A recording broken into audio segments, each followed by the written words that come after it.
മറ്റൊരു ഉമ്മയുടെ അനുഭവം കൂടി ഞാനൊന്ന് പറഞ്ഞോട്ടെ. ആ ഉമ്മയ്ക്ക് 5 മക്കളുണ്ട്. 2 പെൺകുട്ടികളാണ്. രണ്ടുപേര് ജോലി ചെയ്യുന്നത് കുടുംബസമേതം UK-യിലാണ്. ഒരാൾ ഖത്തറിലാണ്. 2 പേര് അമേരിക്കയിലാണ്. 2 പേര് വിവാഹം കഴിച്ചത് മിശ്ര വിവാഹമാണ്.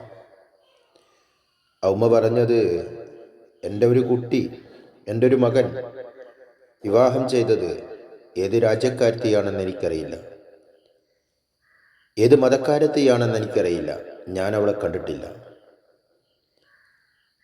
നിങ്ങൾ ആലോചിച്ച് നോക്ക്.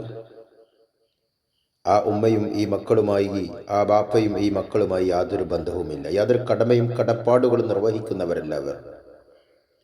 ആ ഉമ്മ പറഞ്ഞൊരു വാക്കുണ്ട്, പെൻഷൻ ഇല്ലായിരുന്നുവെങ്കിൽ മൗലവി ഞങ്ങളങ്ങനെ ജീവിക്കുമായിരുന്നു എന്ന്.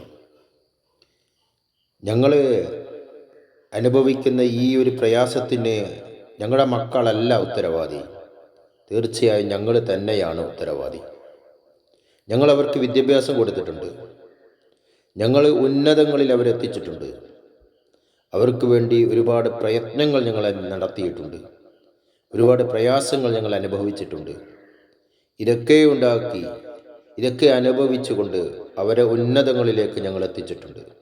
പക്ഷേ ഞങ്ങൾ ചെയ്ത തെറ്റ് മറ്റൊന്നുമല്ല, ഈ കാലയളവിൽ മതത്തെ പറ്റിയിട്ട് അവർക്ക് ഞങ്ങൾ വിവരം നൽകിയില്ല, മതത്തെ അവരെ പഠിപ്പിച്ചില്ല.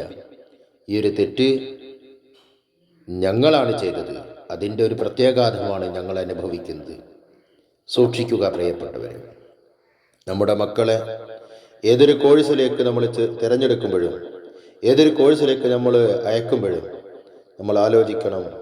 സുഫിയാനു സൗരി റഹിമഹുമുള്ളയുടെ ഉമ്മ പറഞ്ഞ വാക്ക്, ആ വാക്കിതാണ്: നീ ഒരക്ഷരം പഠിച്ചാൽ ആ പഠിക്കുന്ന അക്ഷരം കൊണ്ട് നിനക്ക് നിന്റെ നാഥനെ തിരിച്ചറിയാനുള്ളൊരു ബോധമുണ്ടായിട്ടില്ലെങ്കിൽ അവിടെ വെച്ച് നിർത്തണം നിന്റെ പഠനമെന്ന്.